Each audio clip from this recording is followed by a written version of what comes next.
Hello everyone, I hope आप सभी बहुत अच्छे होंगे। सो समीक्षा अधिकारी, सहायक समीक्षा अधिकारी की तैयारी आप लोग बहुत जोरदार तरीके से कर रहे हैं। उसी में आप लोग के मेल्स और कमेंट्स आ रहे थे जो कि कई दिन से आ रहे हैं कि स्मार्ट स्टडी अब हर कोई बोलता है, जिनका सिलेक्शन हो चुका है या फिर आप लोग जब पढ़ते हैं तो आप लोगों को खुद रियलाइज होता है कि वही पुरानी घिसी पिटी हुई जो तरीके हैं वो ना आजमाते हुए या वो ना करते हुए हम स्मार्ट स्टडी करें। बट आप लोग को पता नहीं चलता कि आर में स्मार्ट स्टडी से भी प्रीलिम्स निकाला जा सकता है।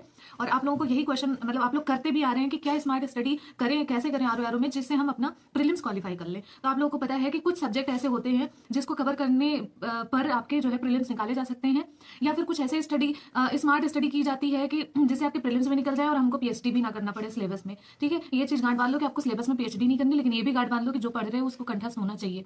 इसका मतलब मैं ये कह रही हूँ कि आप लोग जो पढ़े वो आप लोग को बेहतरीन से आपको याद होना चाहिए, और आप लोगों को जो ये नहीं कि जो पढ़ रहे हो वो भूल जाओ, आगे की टेंशन हो कि हमको आगे क्या पढ़ना है। तो ये तो पहले तो मैं आप लोगों को ये कहना चाहती हूँ कि जो आपके 3 सब्जेक्ट हैं, ठीक है, 3 सब्जेक्ट कहें या फिर कुछ ऐसे सब्जेक्ट हैं जो आप कवर कर लेंगे तो आपके प्रीलिम्स निकल जा सकते हैं। जैसे कि आप रीजनिंग पर वर्क करें। आप रीजनिंग पर कैसे वर्क करें ये भी मैं बता दे रही हूँ, क्योंकि रीजनिंग पर आपको पता है कि अगर किस्मत अच्छी है 14 से 15 क्वेश्चन आ जाते हैं, और अगर नहीं भी अच्छी है तो भी 10-12 क्वेश्चन आपको आराम से देखने को मिलता है। ठीक, 10 क्वेश्चन तो मिनिमम मान के चलो। तो आप 10 नंबर उठा रहे हो, जहां से आप एक क्वेश्चन के लिए एक पूरा वो पढ़ रहे हो, जैसे कि आपका 1 या 2 क्वेश्चन आपका मान लो जनगणना से आता है, पूरी जनगणना खंगाल डालते हो, लेकिन आप रीजनिंग में आपके 10-12 क्वेश्चन आते हैं, आप उसको क्यों नहीं ध्यान देते? तो इसी को देखते हुए आप रीजनिंग करो। रीजनिंग कैसे करो? आप प्रीवियस ईयर करो, उसके लिए कोई जो है पैटर्न नहीं चेंज होता है। हाँ, थोड़ा टफ करते हैं तो वो सब प्रैक्टिस से आती है। आप इजी चीजें जैसे कि आप प्रीवियस ईयर लगाओगे तभी आपका रीजनिंग स्ट्रॉन्ग होगा। उसके बाद यूट्यूब पर बहुत सारे ऐसे रीजनिंग के लिए प्रैक्टिस सेट, मैराथन वगैरह करवाए, किसी का भी देख लो, कोई इसमें फाउंडेशन नहीं है। बस आपको समझ में आना चाहिए, जो भी सारी मैम आपको पढ़ा रही हूँ उनका आपका लैंग्वेज समझ में आना चाहिए। आंख बंद करके ये समझो कि हाँ जो पढ़ रहे हैं वो हमारे लिए एकदम इंपॉर्टेंट है, या एकदम मतलब यही हमारे लिए सब कुछ है, और इस तरह से पढ़ो कि यहीं से फंस जाएगा। तो इस तरह से आप रीजनिंग कवर कर सकते हो, कहीं से कुछ भी करने की जरूरत नहीं। मैंने भी सोर्स बता दिया कि आप प्रीवियस पेपर पहले ले लो, सारी चीजें लगा लो, उसके बाद आप सेकंड में आप क्या करो, यूट्यूब पर डेली प्रैक्टिस सेट संडे को ही लगा सकते हो, सैटरडे संडे कर सकते हो।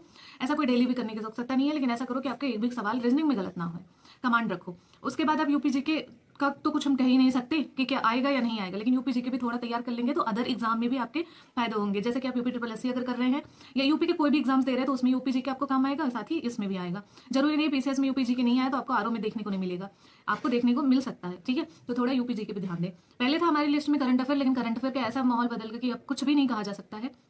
ठीक है, तो जो है करंट अफेयर आप अभी फिलहाल के लिए स्किप कर सकते हैं। ठीक है, अब जैसे कि हमारे पास कुछ टॉपिक ऐसे होते हैं, जैसे आपको पता है कि इसमें आपकी हिस्ट्री हुए, पॉलिटी हुए, ज्योग्राफी हुए, ये हम लोगों को लगता है ये बहुत बड़ा बर्डन है। ये बहुत बड़ा बर्डन नहीं है, ये ऐसे सब्जेक्ट है कि आप अगर अच्छे से पढ़ लेंगे, आपके बेसिक स्ट्रॉन्ग हो जाएंगे, तो जो कथन वाले क्वेश्चन होते हैं वो आप कवर कर सकते हैं।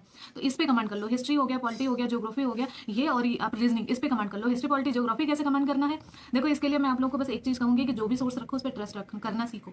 आपके पास परिवाड़ी है, इसके जो है और कौन सी मेरी किताब अभी मुझे याद नहीं आ रहा, जो भी आपके पास किताब है, ठीक है, आप लूसेंट भी पढ़ रहे हो, वो भी आप जो पढ़ रहे हो उस पर भरोसा रखो कि यही है, क्योंकि भरोसे पे दुनिया टिकती है। तो आप पहले भरोसा रखो कि जो हम पढ़ रहे हैं उतने में ही हमारा आएगा, उससे बाहर नहीं आएगा। इस तरह से पहले पढ़ना सीखो। उसके बाद हिस्ट्री, पॉलिटी, ज्योग्राफी अगर स्ट्रॉन्ग कर रहे हो और रीजनिंग स्ट्रॉन्ग कर रहे हो तो आपके बहुत बेहतरीन मतलब नंबर आ सकते हैं। आप साइंस, आपके विविध जो वाले सवाल है, या फिर आपके बचे क्या, आपके पर्यावरण वाले सवाल, कुछ ऐसे ये सब चीजें, ये सब आप नहीं कवर कर सकते, लेकिन ये कुछ मोटे मोटे सब्जेक्ट आप कवर कर सकते हो। और हिस्ट्री, पॉलिटी, ज्योग्राफी से भाग के जाओगे कहाँ, पढ़ना ही है। तो इस तरह पढ़ो, शिद्दत से पढ़ो कि आपका नंबर उसमें आ जाए, आपके कम गलत हुए। तो इस तरह से इन सब्जेक्ट पे काम करो। एक और बात, आपका हिंदी, हिंदी पर आप जो है चाहे टफ हो चाहे इजी हो, पेपर जीएस का टफ होता है, हिंदी का भी टफ होता है, लेकिन लोग 60 में 60 भी लाते हैं, लोग जो है कितना 55 प्लस भी लाते हैं। ठीक है, मेरे सामने बहुत सारे ऐसे हैं जो 60 में 60 लेकर के आए हुए हैं, तो आराम से आप ला सकते हो उसमें। तो हिंदी पर काम करो, तो हिंदी पर काम कर लो, आप अपना रीजनिंग पर काम कर लो, तो ये सब मिला के आपके बन जाएंगे आराम से। आप प्रीलिम्स निकाल सकते हो, 2-4 नंबर इधर उधर घुमा के कर लो, आराम से आपका प्रीलिम्स निकल जाएगा।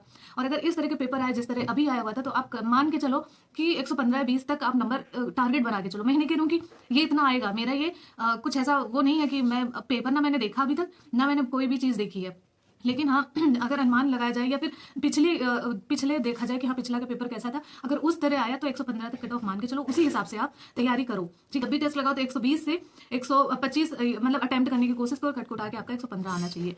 ठीक है, तो इस तरह से आप कुछ अपना टारगेट बना के चलो। तो कुछ ऐसे सब्जेक्ट थे जो मैंने आपको बता दिए कि आप करो, थोड़ा सा जनगणना देख लो, 1-2 सवाल वहां से आपके फंस जाएंगे। और बस ऐसे ही चीजें, ज्यादा मतलब सब पे पीएचडी नहीं की जाती है, कुछ सब्जेक्ट ऐसे होते हैं जिसको अच्छे से स्ट्रॉन्ग कर लो तो आप प्रीलिम्स निकाल सकते हैं। ठीक है, तो आई होप आप समझ गए होंगे। तो चलो फिर मिलते हैं, तब तक के लिए जय हिंद।